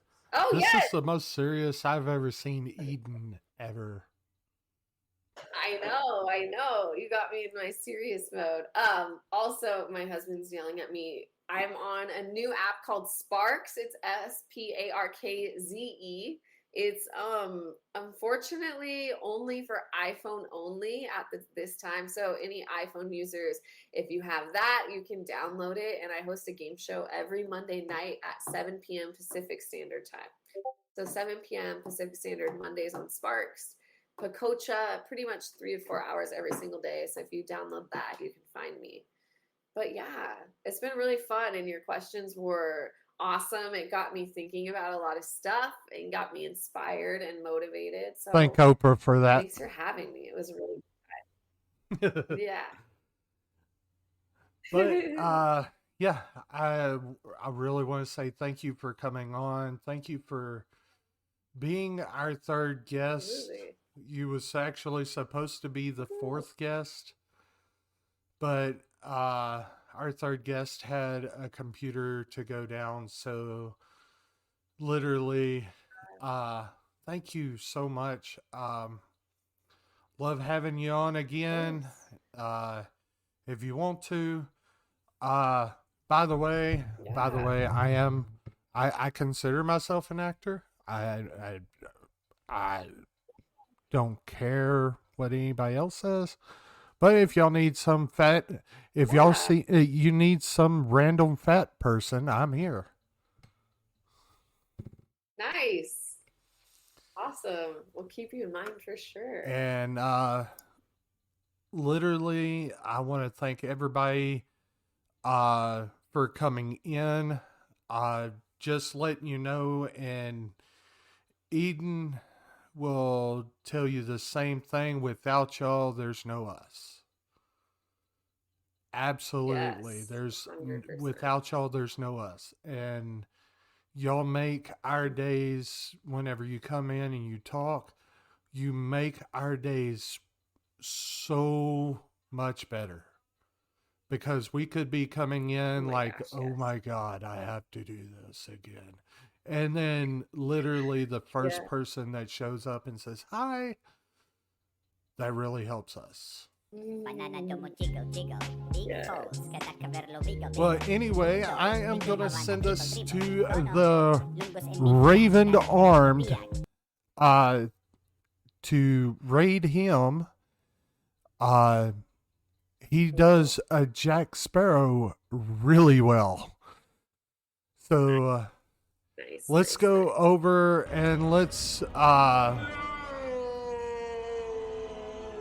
okay, Arcade, if you needed if you wanted us to raid somebody else, who do you want us to raid? With you playing No from He's joking. He just doesn't want us to leave. Right, Arcade? Well, yeah, I know. He's a really good mod. I mean, he really is. He's helped me out 100 million times. He is one that I can count on for sure. But like I said, much love to each and everybody. Let's all go say Transgamer Live podcast raid over there on the Raven Armed. He's probably doing Jack Sparrow tonight, so let's go raid him. Let's show him some Transgamer love, and I will see y'all on the next stream. Thank you. Thank you. Bye, everybody. Inverted dive with the MiG-28. By the way, thank you so Slick. because you ain't,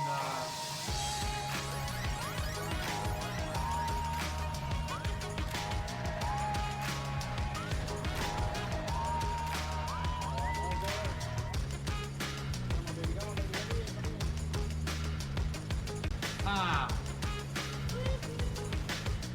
uh-oh, there goes the storm.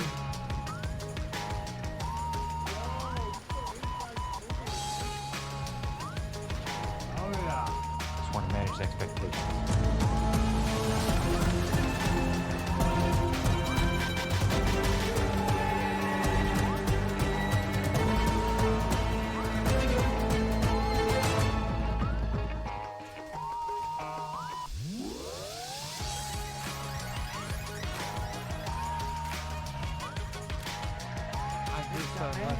I just eliminated Kyle. Oh damn, I'm down to 1 hit point. We ain't gonna make it. And if we swim downstream, just keep swimming. Just keep swimming. Just keep swimming. Sorry, Al Bundy. Oh, man.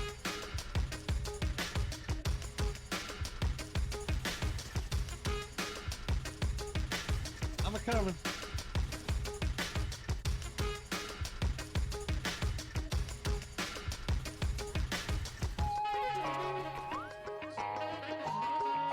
I just killed this side up.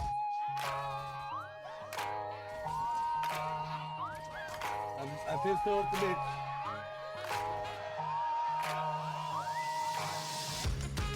I just got my feel.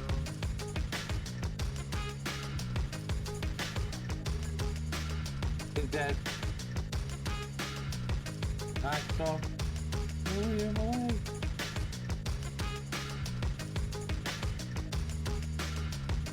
The people over here.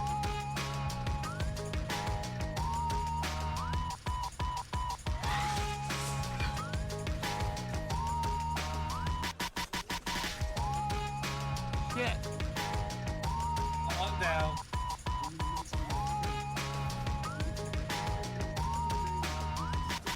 Doesn't killing people over here.